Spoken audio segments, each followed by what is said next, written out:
Hello friends, you are most welcome to my channel. Chapter में हम आगे बढ़ेंगे और आगे है characteristics of synthetic fibres. Synthetic fibres के गुणों के बारे में हम पढ़ेंगे। सिंथेटिक फाइबर्स में कुछ गुण होते हैं जो कि इन्हें नेचुरल फाइबर्स की तुलना में कुछ ज़्यादा इन्हें पॉपुलर बनाते हैं।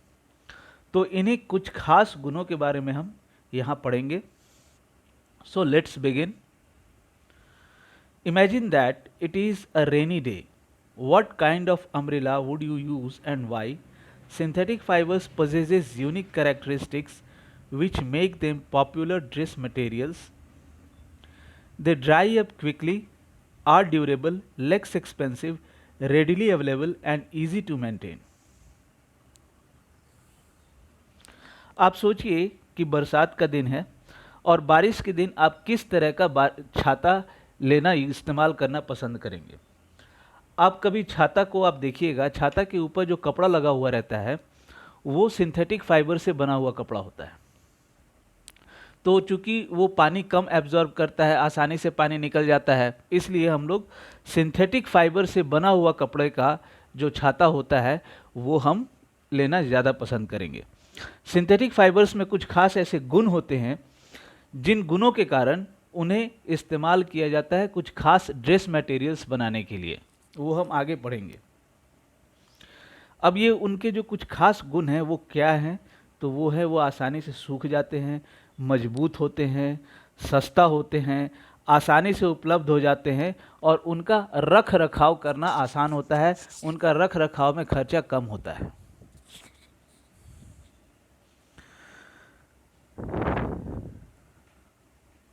अब ये एक एक्टिविटी है, काफ़ी सिंपल सा एक्टिविटी है, मैं आपको बता देता हूँ।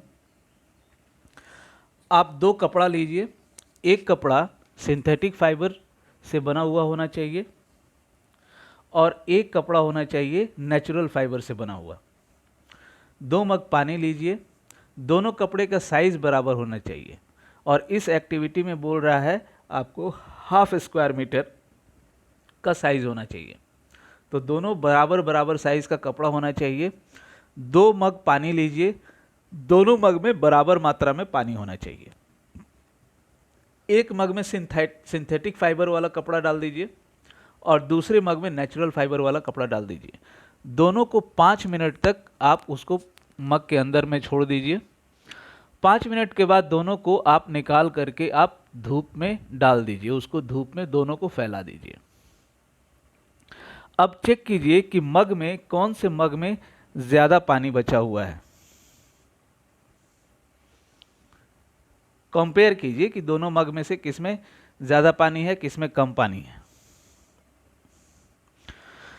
अब कुछ सवाल है जो कि आपको कुछ प्रश्न के उत्तर आपको इस एक्टिविटी को करने के बाद मिलेगा। तो ये कुछ प्रश्न ये हैं। Do synthetic fabrics soak less more water than the natural fabrics. जो मानव निर्मित जो कपड़े होते हैं, तो इस एक्टिविटी को करने के बाद आप क्या पाते हैं कि जो मानव निर्मित कपड़े जो होते हैं, जो सिंथेटिक फैब्रिक्स जो होते हैं, वो पानी कम सोखता है या ज़्यादा सोखता है। तो ये पानी बहुत कम सोखता है। Do they take less oblique more time to dry. अब आप दोनों को तो आपने धूप में भी सुखा के देख लिया, तो इसमें आपको चेक करना है कि सिंथेटिक फाइबर ज़्यादा समय लेता है या कम समय लेता है सूखने में। तो आप पाएंगे कि सिंथेटिक फाइबर पानी सोखता भी कम है और धूप में सूखने में समय भी कम लेता है। What does this activity tell you about the characteristics of the synthetic fabrics? तो इस एक्टिविटी को करने के बाद आपको सिंथेटिक फैब्रिक्स, सिंथेटिक कपड़ों के किस गुण के बारे में पता चलता है। तो इससे आपको 2 गुण पता चलता है। एक गुण तो ये पानी कम सोखता है और दूसरा गुण ये है कि ये सूखने में बहुत कम समय लेता है। Find out from your parents about durability, cost and maintenance of these fabrics compare to the natural fabrics. अब जो आप अपने माता पिता से इस चीज़ के बारे में चर्चा कीजिए, पता कीजिए कि जो सिंथेटिक फैब्रिक्स है नेचुरल फैब्रिक्स के तुलना में उनकी मजबूती कैसी है, उनका कीमत क्या है, उनके रख रखाव में नेचुरल फैब्रिक्स की तुलना में कितना ज़्यादा खर्चा है, कम खर्चा है, तो ये सब आप अपने माता पिता से पूछिए। अब हम पढ़ेंगे प्लास्टिक्स के बारे में। You must be familiar with many plastic articles used every day. Make a list of such items and there uses. आप रोज़मर्रा के जीवन में प्लास्टिक से बनी हुई कई वस्तुओं का इस्तेमाल करते हैं, आप प्लास्टिक से बनी हुई कई चीज़ों से अवगत हैं, तो आप उन चीज़ों का और उन चीज़ों का आप किन किन काम में इस्तेमाल में लाते हैं उसका आप लिस्ट बनाइए।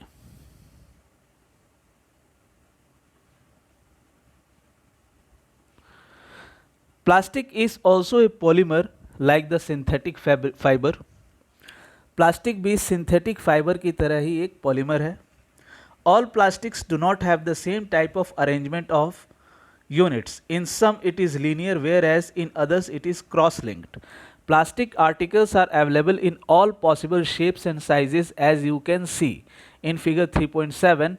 Have you ever wondered how this is possible?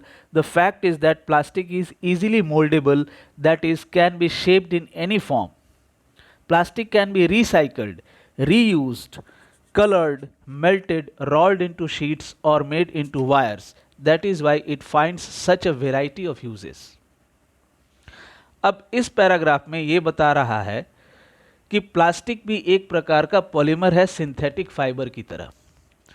तो पॉलीमर के बारे में जैसा कि हम जानते हैं कि मोनोमर्स के छोटे छोटे यूनिट्स को मिला करके पॉलीमर का एक बड़ा यूनिट बनता है।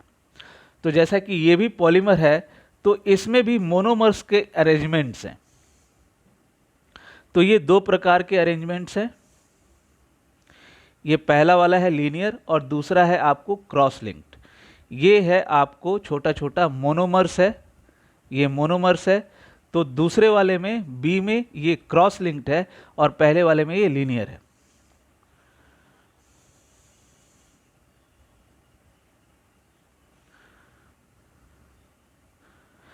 प्लास्टिक से बनी हुई आपको कई वस्तुएं आप देखेंगे, हर शेप प्लास्टिक से बनी हुई हर शेप और साइज में बनी हुई वस्तुएं आपको मिल जाएंगी।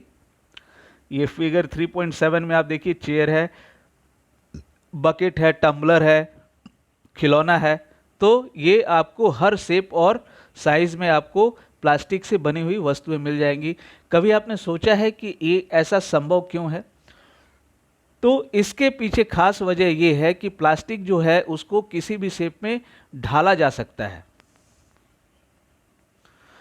प्लास्टिक को हम रिसाइकल कर सकते हैं, प्लास्टिक को हम रीयूज कर सकते हैं, प्लास्टिक को हम कलर कर सकते हैं, प्लास्टिक को हम पिघला सकते हैं, प्लास्टिक को हम शीट बना करके उसको हम रोल कर सकते हैं, प्लास्टिक का हम तार बना सकते हैं। इसलिए प्लास्टिक का हम वैरायटी ऑफ यूजेस पाते हैं। कहने का मतलब है कि हम अलग अलग क्षेत्र में प्लास्टिक के ढेर सारे यूजेस हम पाते हैं।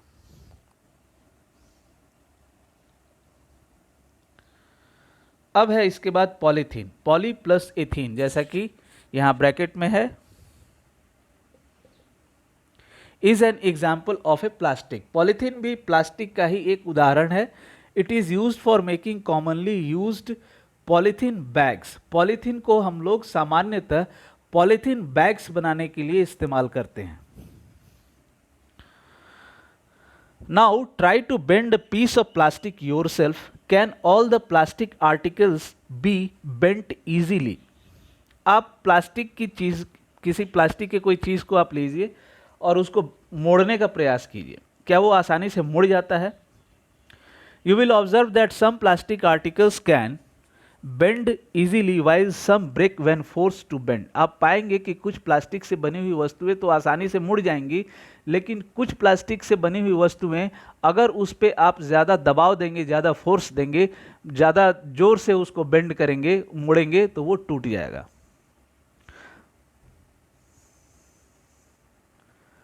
When we add hot water to a plastic bottle, it gets deformed. जब हम प्लास्टिक के बोतल में हम गर्म पानी डालते हैं तो वो डिफॉर्म हो जाता है, चपटा वपटा हो जाता है वो। Such plastic which gets deformed easily on heating and can be bent easily are known as thermoplastics।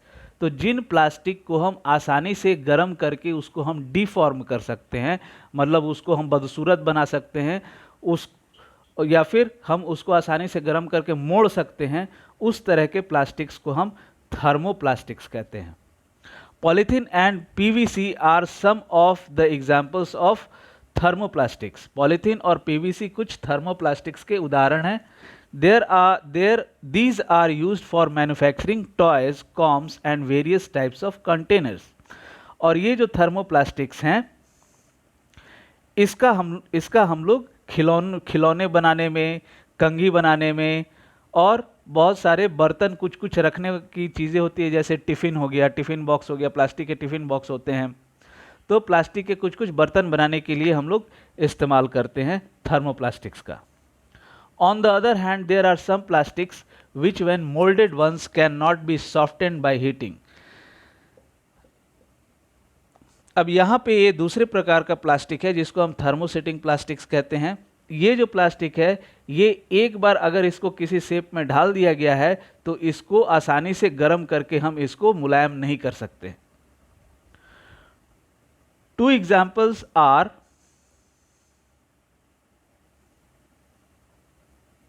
Bakelite and melamine. अब थर्मोसेटिंग प्लास्टिक्स के यहाँ पे दो एग्जाम्पल है, एक है बैकेलाइट और दूसरा है melamine. Bakelite is a poor conductor of heat and electricity.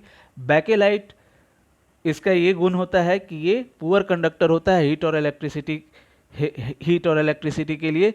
It is used for making electrical switches, handles of various utensils etcetera. अब इसको हम लोग बैकेलाइट को हम लोग जो है बिजली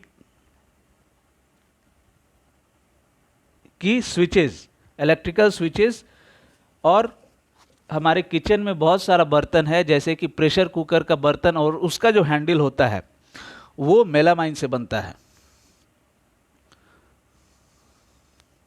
melamine is a versatile material. It resists fire and can tolerate heat better than other plastics.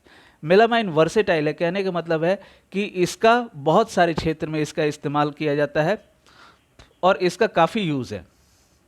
ये आग को रोक सकता है और हीट को, गर्मी को ये टॉलरेट कर सकता है, बर्दाश्त कर सकता है।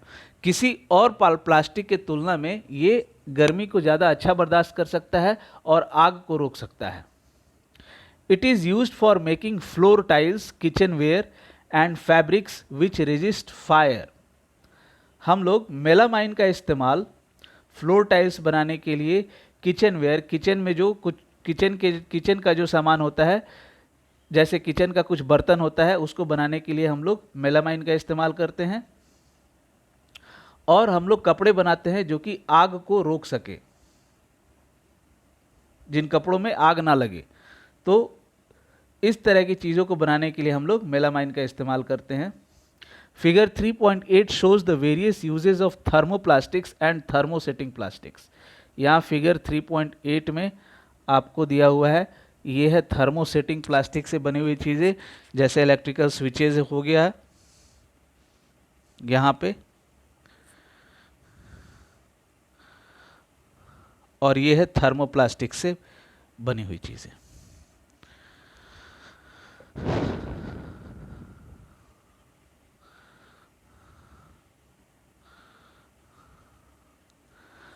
Plastics as materials of choice।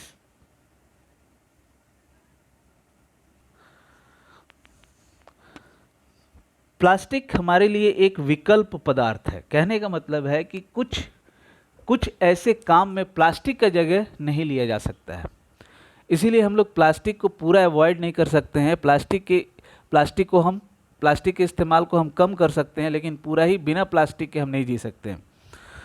तो यहाँ पे हम पढ़ेंगे, today if we think of storing a food item, water, milk, pickles, dry food etcetera, plastic container seem most convenient. देखिए यहाँ पे खाने की बहुत सारी वस्तुएं हैं, जैसे कि पानी हो गया, दूध हो गया, अचार हो गया, सूखा भोजन हो गया, तो ये सब चीज़ रखने के लिए जो प्लास्टिक का जो बर्तन होता है वो ज़्यादा उपयुक्त होता है। This is because of their light weight, lower price, good strength and easy handling, being lighter as compared to metals.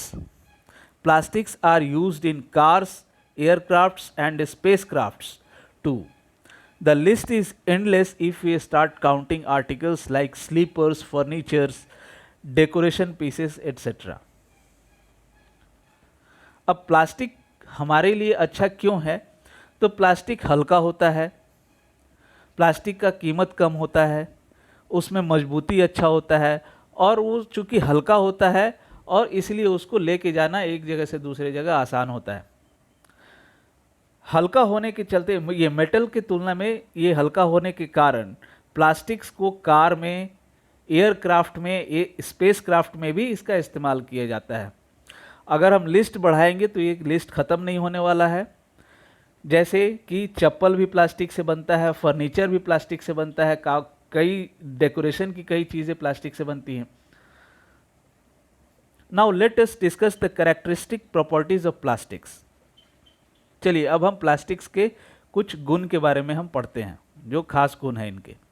Plastic is non reactive, plastic react नहीं करता है। जैसे मेटल रिएक्ट कर जाता है उस तरह से प्लास्टिक रिएक्ट नहीं करता है। You know that metals like iron get rusted when left expose to moisture and air. जैसा कि आप जानते हैं कि मेटल्स, धातु जो होते हैं, जैसे कि लोहा, अगर आप उसको हवा में छोड़ दीजिएगा, मॉइस्चर में छोड़ दीजिएगा, तो वो उसके अंदर जंग लग जाता है। But plastics do not react with water and air. लेकिन प्लास्टिक पानी और हवा से के साथ रिएक्ट नहीं करता है। They are not corroded easily. Plastic आसानी से वो उसमें जंग नहीं लगता है, वो खराब नहीं होता। That is why they are use to store various kinds of material including many chemicals. अब चूंकि वो रिएक्ट नहीं करता है, इसीलिए बहुत सारी चीज़ें रखने के लिए हम इस्तेमाल करते हैं। इवन केमिकल्स भी रखने के लिए हम प्लास्टिक्स का इस्तेमाल करते हैं। Plastic is light, strong and durable. Plastic हल्का होता है, मजबूत होता है और टिकाऊ होता है, ज़्यादा दिन तक चलता है। Talk to your parents or grandparents about the types of buckets that were used in the past. What is the material of the buckets or mugs you are using today? आप अपने माता पिता से, आप अपने दादा दादी से पूछिए कि वो किस तरह की बाल्टी वो पहले इस्तेमाल करते थे, किस तरह की मटेरियल से बने हुए बाल्टी को वो पहले इस्तेमाल करते थे, और आप आज किस तरह के बाल्टी और मग का इस्तेमाल करते हैं, किस तरह के मटेरियल से बने हुई बाल्टी या फिर मग का आप इस्तेमाल करते हैं। What are the advantages of using a plastic container? एक प्लास्टिक का जो बर्तन है उसको इस्तेमाल करने का क्या क्या विशेषता है? Since plastic is very light, strong, durable and can be molded into different shapes and sizes, it is used for various purposes. चूंकि प्लास्टिक हल्का होता है, मजबूत होता है, टिकाऊ होता है और उसको किसी भी शेप और साइज में ढाला जा सकता है, इसीलिए हम इसको बहुत सारे कारणों के लिए हम इसको इस्तेमाल में ला सकते हैं। बहुत सारे काम में इसको हम इस्तेमाल में ला सकते हैं। Plastics are generally cheaper than metals. Plastics metal से सस्ता होता है। आप मेटल से बना हुआ टिफ़िन लीजिए और मार्केट में प्लास्टिक से बना हुआ टिफ़िन लीजिए, तो आप पाएंगे कि जो प्लास्टिक से बना हुआ टिफ़िन है वो आपको सस्ता मिल जाएगा, बहुत सस्ता मिल जाएगा।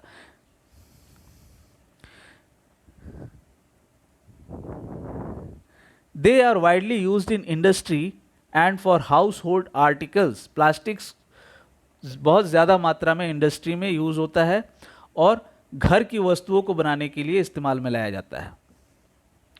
Make a list of different kinds of plastic containers that you use in daily life. आप एक लिस्ट बनाइए, जो प्लास्टिक से बने हुए जो बर्तन है उनका आप लिस्ट बनाइए और आप उनको किन काम में इस्तेमाल करते हैं, क्या रखने के लिए आप इस्तेमाल करते हैं, उसका आप लिस्ट बनाइए।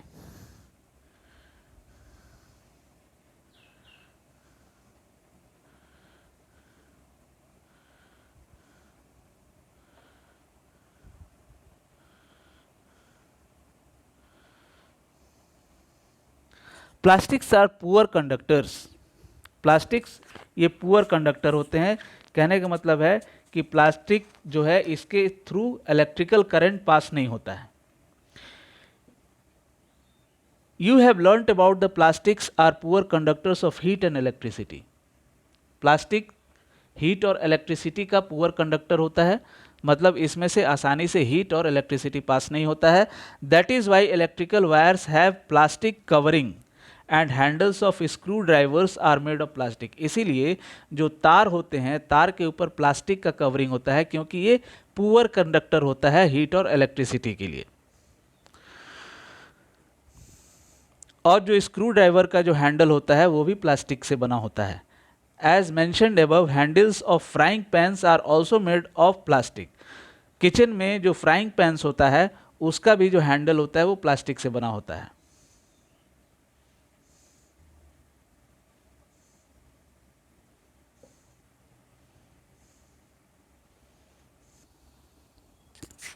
Did you know plastics find extensive use in the healthcare industry? Some examples of their use are the packaging of tablets, threads used for stitching wounds, syringes, doctors' gloves and a number of medical instruments. क्या आपको पता है कि जो plastic है उसका health care industry में काफ़ी इस्तेमाल होता है? उसके लिए यहाँ पे कुछ कुछ उदाहरण है। जो दवाई होता है, दवाई को उसको पैक करने के लिए जो धागे होते हैं, जो घाव को सीने के लिए जो धागे होते हैं वो प्लास्टिक से बने होते हैं। सिरिंजेस, डॉक्टर्स के जो ग्लोव्स होते हैं वो प्लास्टिक से बने होते हैं। सिरिंजेस मतलब जिससे सुई दिया जाता है। और भी बहुत सारे मेडिकल इंस्ट्रूमेंट्स हैं जो कि प्लास्टिक से बनता है। Special plastic cookware is used in microwave Owens for cooking food. In microwave ovens, the heat cooks the food but does not affect the plastic vessel. खास तरह का बर्तन होता है जो कि माइक्रोवेव ओवेंस में यूज़ किया जाता है। वो प्लास्टिक का खास बर्तन होता है जिसको कि खाना बनाने के लिए यूज़ किया जाता है। माइक्रोवेव ओवेंस में गर्मी से खाना बनता है, जिसमें कि जो प्लास्टिक का जो बर्तन होता है उसके ऊपर कोई नुकसान नहीं होता है, उसका कुछ नुकसान नहीं होता है। Teflon is a special plastic on which oil and water do not stick. It is used for non-stick coating on cookwares. जो टेफ्लॉन होता है वो खास तरह का प्लास्टिक होता है जिसके ऊपर तेल और पानी नहीं चिपकता है। इसको नॉन स्टिक कोटिंग के लिए, बर्तन नॉन स्टिक कोटिंग बनाने के लिए बर्तन के ऊपर इसको इस्तेमाल किया जाता है। मतलब टेफ्लॉन का कोटिंग किया जाता है, उससे ये नॉन स्टिक बनता है।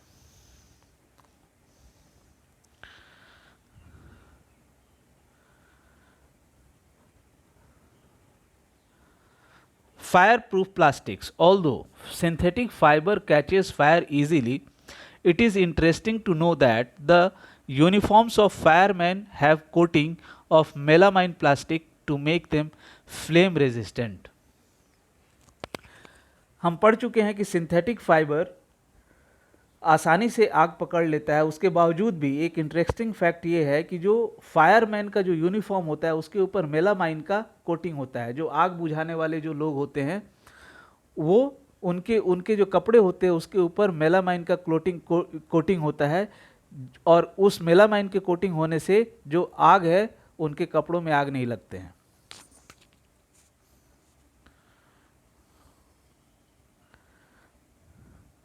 Plastics and the environment. When we go to the market, we usually get things wrapped in plastic or packed in polythene bags. जब हम मार्केट में जाते हैं तो हमको सामान्यतः चीज़ें या तो प्लास्टिक में वो रैप किया हुआ रहता है, मतलब प्लास्टिक में लपेटा हुआ रहता है, या फिर हमको पॉलीथीन बैग में हमको डाल के दे दिया जाता है। That is one reason why plastic waste keeps getting accumulated in our homes. और ये एक बड़ा कारण है जिससे कि हमारे घर में प्लास्टिक से रिलेटेड जो कूड़ा है, करकट है, वो जमा होते चला जाता है। Ultimately plastic finds its way to the garbage. Finally हमको प्लास्टिक को हमको कचड़े में डालना पड़ता है। Disposal of plastic is a major problem. Why? जो प्लास्टिक को जो डिस्पोज करना है, मतलब कि जो प्लास्टिक आप जो यूज़ कर लिए हैं, अब यूज़ करने के बाद उसको आप फेंकेंगे, तो उसका जो डिस्पोजल है उसको हम ऐसा फेंकें कि हमारे वातावरण पे उसका बुरा असर ना हो। तो ये एक मेजर प्रॉब्लम है। क्यों? ये हम आगे पढ़ेंगे।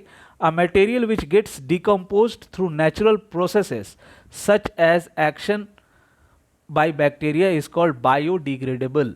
जो मटेरियल डिकम्पोज हो जाते हैं, मतलब कि जिन मटेरियल्स का विघटन हो जाता है नेचुरल प्रोसेसेस के द्वारा, जैसे कि उसके ऊपर अगर उसको बैक्टीरिया खाएगा, उसके ऊपर बैक्टीरिया का एक्शन होगा, तो उस तरह के मटेरियल को हम बायोडिग्रेडेबल कहते हैं।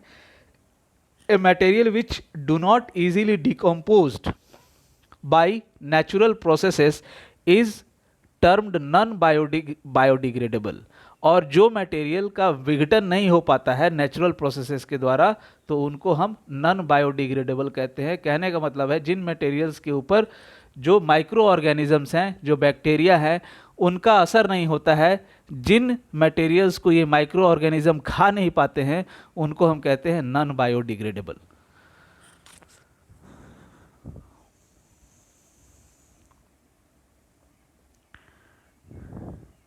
Look at table 3.3। अब आप ये टेबल देखिए, ये यहाँ पे पहला वाला कॉलम में है peels a type of waste, दूसरे वाले में है approximate time taken to degenerate और नेचर ऑफ मटेरियल। हाँ, तो यहाँ पे वेस्ट का टाइप दिया हुआ है और इसको पूरा मतलब सड़ने में इसको कितना समय लगता है वो दिया हुआ है दूसरे वाले में, और तीसरे वाले में आपको दिया हुआ है कि वो मटेरियल का नेचर क्या है, मतलब वो बायोडिग्रेडेबल है या फिर नॉन बायोडिग्रेडेबल है। अब जैसे यहाँ पे वुलन क्लोथ्स, ऊनी कपड़े, इनको डीजेनरेट होने में, मतलब इनको पूरा सड़ने में, पूरा खराब होने में इनको लगभग 1 साल लगता है, और ये बायोडिग्रेडेबल है। कहने का मतलब है कि इसके ऊपर जो माइक्रो ऑर्गेनिज्म है उसका एक्शन होता है।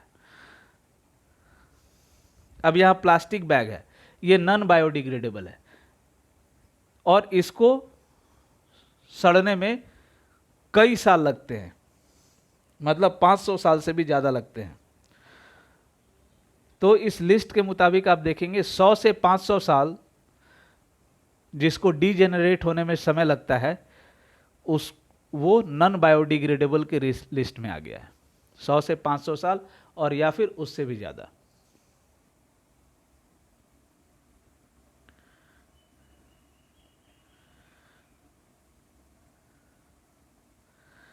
Since plastic takes several years to decompose, it is not environment friendly। चूंकि ये डिकम्पोज होने में, ये सड़ने में ये कई साल लगा देते हैं, इसीलिए ये वातावरण के लिए ये ठीक नहीं है, ये वातावरण में प्रदूषण का कारण बनते हैं। It causes environmental pollution. Besides, the burning process in the synthetic material is quite slow and it does not get completely burnt easily।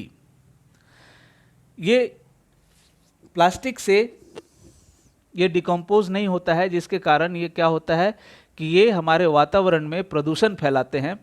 इसके अलावा ये जलते बहुत धीरे धीरे हैं। सिंथेटिक मटेरियल जो होते हैं वो काफ़ी धीरे धीरे जलते हैं, इनका जलने का प्रोसेस काफ़ी स्लो होता है और ये पूरा नहीं जल पाते हैं। In the process it releases lots of poisonous fumes into the atmosphere causing air pollution. और जलने के प्रोसेस में बहुत सारे जहरीले गैस छोड़ते हैं और जो कि ये हवा में मिल जाते हैं और जो कि ये हवा का प्रदूषण का कारण बनते हैं।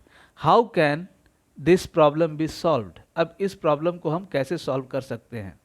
Have you ever seen A garbage dump where animals especially cows are eating garbage? क्या कभी आपने कूड़े का ढेर देखा है? आप अपने कॉलोनी के आसपास किनारे साइड में आप देखेंगे कूड़े का ढेर होता होगा, वहाँ पे आपको लोहे का बना हुआ एक बड़ा सा चीज़ रहता है जिसके अंदर में ले जा कर के लोग कचरा को डाल देते हैं, और वहाँ पे आप देखते होंगे कि वहाँ पे गाय जो है कचरे में से कुछ कुछ खा रही होती है।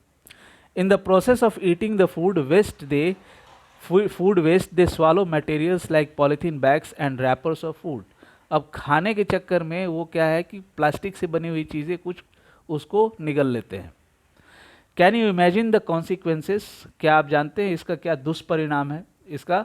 वो बेचारे खा लेते हैं और फिर वो उधर जा कर के वो चौक कर जाता है अंदर में जा कर के।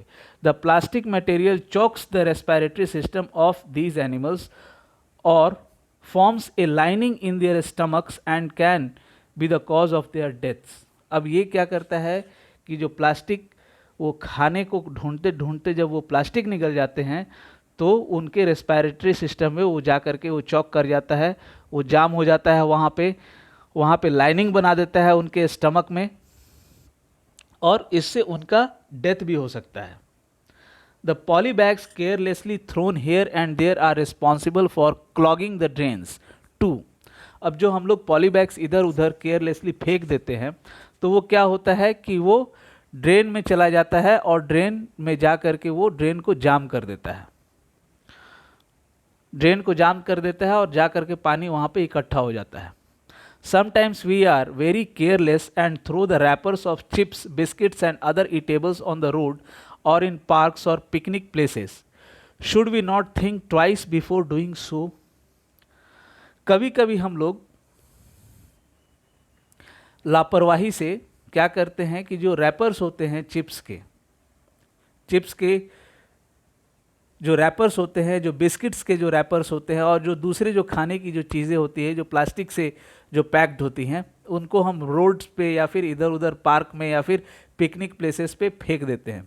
क्या हमें फेंकने से पहले एक बार सोचना चाहिए या नहीं? As a responsible citizen what measures do you suggest to keep public places clean and free of plastic? एक जिम्मेवार नागरिक होने के नाते आप कौन कौन से तरीके आप सजेस्ट करेंगे जिससे कि जो पब्लिक प्लेसेस है वो साफ रहे और प्लास्टिक से फ्री रहे, वहाँ पे प्लास्टिक ना रहे?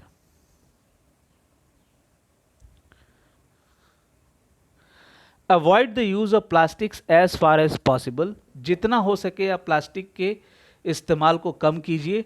Make use of bags made of cotton और jute when you go for shopping, जब आप दुकान पे कुछ खरीदने के लिए जाते हैं तो आप अपने साथ में कॉटन या फिर जूट से बने हुए बैग को लेके जाइए और वहाँ पे जब दुकानदार आपको प्लास्टिक से बना हुआ बैग देता है तो आप उसको रिफ्यूज़ कर दीजिए और आप जो अपने साथ में जो कॉटन या जूट का बना हुआ बैग लेकर के गए हैं उसमें आप उन चीज़ों को लेकर के आइए।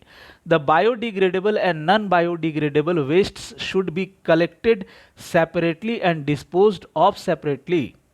जो बायोडिग्रेडेबल वेस्ट है मतलब जो जिन कचड़ों का विघटन हो जाता है, जो कचड़े सड़ जाने वाले जो कचड़े हैं और जो कचड़े सड़ते नहीं हैं उनका अलग अलग कलेक्ट किया जाना चाहिए और उनको अलग अलग फेंका भी जाना चाहिए, उनको अलग अलग उनको डिस्पोज भी किया जाना चाहिए। Practice this in your homes, आप घर में इसका प्रैक्टिस कीजिए। आप जो है बायोडिग्रेडेबल कचड़े को अलग रखिए और नॉन बायोडिग्रेडेबल कचड़े को आप अलग रखिए। Can you suggest some other ways in which you can contribute towards reducing the use of plastic materials? क्या आप कुछ और उपाय सजेस्ट कर सकते हैं जो कि प्लास्टिक से बनी हुई चीज़ों का इस्तेमाल जिससे कि कम हो? It is better to recycle plastic waste. Plastic का जो वेस्ट है उसको रिसाइकल करना चाहिए। कहने का मतलब है कि उसको फिर से नया बना करके यूज़ किया जाना चाहिए। Most of the thermoplastics can be recycled, बहुत सारे जो थर्मोप्लास्टिक्स हैं उनको रिसाइकिल किया जा सकता है। Make a list of items that can be recycled, आप उन आइटम्स का लिस्ट बनाइए जिनको कि रिसाइकल किया जा सकता है। However during recycling certain colouring agents are added. Colouring agents मतलब कि इन एजेंट्स को डालने के बाद उसमें नया कलर आ जाता है। रिसाइकलिंग के प्रक्रिया में कुछ कलरिंग एजेंट्स को ऐड किया जा सकता है, किया जाता है।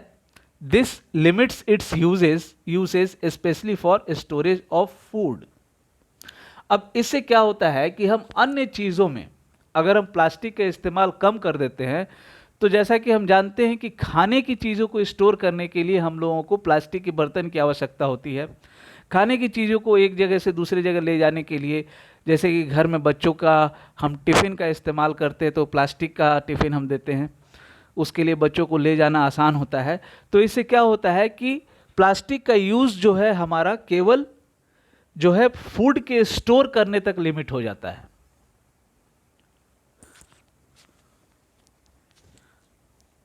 As a responsible citizen remember the 4R principle. ये 4 प्रिंसिपल को एक जिम्मेवार नागरिक होने के नाते हम लोगों को फॉलो करना चाहिए। रिड्यूस मतलब कम इस्तेमाल करना चाहिए। रीयूज मतलब प्लास्टिक का, अभी जैसे कि प्लास्टिक का पॉली बैग हम लेकर के आए मार्केट से, तो उस पॉली बैग को हम अलग अलग काम में हम इस्तेमाल कर सकते हैं। रिसाइकिल, रिसाइकिल प्लास्टिक से बनी हुई चीज़ें का इस्तेमाल जो हम कर लिए हैं, जो वेस्ट हो गया है, उसको हम भंगार वाले के पास बेच सकते हैं। तो भंगार वाला क्या करेगा कि उसको फिर से वापस रिसाइकिल होने के लिए वो भेज देगा। एंड रिकवर, तो ये जो 4 है, इसका इस्तेमाल करके हम लोग प्लास्टिक के इस्तेमाल को हम लोग कम कर सकते हैं। Develop habits which are environment friendly. आप ऐसे हैबिट्स अपने अंदर, ऐसे आदतों को आप डेवलप कीजिए जो कि आपके जो इन्वायरमेंट है उसके लिए वो फ्रेंडली हो, वातावरण के अनुकूल हो।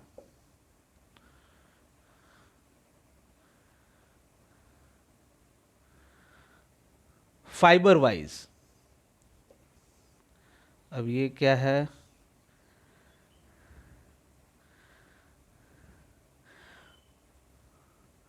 Do not throw plastic bags in the water bodies और ऑन द रोड। आप प्लास्टिक बैग्स को, प्लास्टिक से बने हुए बैग्स को पानी में मत फेंकिए या फिर रोड पे मत फेंकिए।